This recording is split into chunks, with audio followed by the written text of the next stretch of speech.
আসসালামু আলাইকুম প্রিয় ভাই ও বন্ধুরা, আশা করি সবাই ভালো আছেন। আজকে এসে পড়েছি আপনাদেরকে এক নতুন চমক নিয়ে। ইট ভাটায় দেখেন কিভাবে ইট তৈরি হয়, আবার সূর্যটাও খুব ভালো লাগতেছে। এই টাইমে আমরা বিকেলে ঘুরতে গিয়েছি।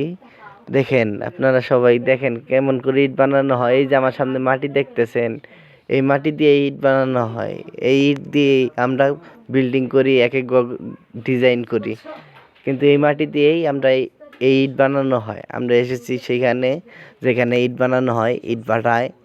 আশা করি সবাই বুঝতে পেরেছেন। এই মাটি দিয়েই দেখেন সব কিছু, আমরা মানুষরাও এই মাটি দিয়েই তৈরি। কত কি করা যায়, আল্লাহ সব কিছু মানুষের মধ্যে হেদায়েত দিয়ে দেয়।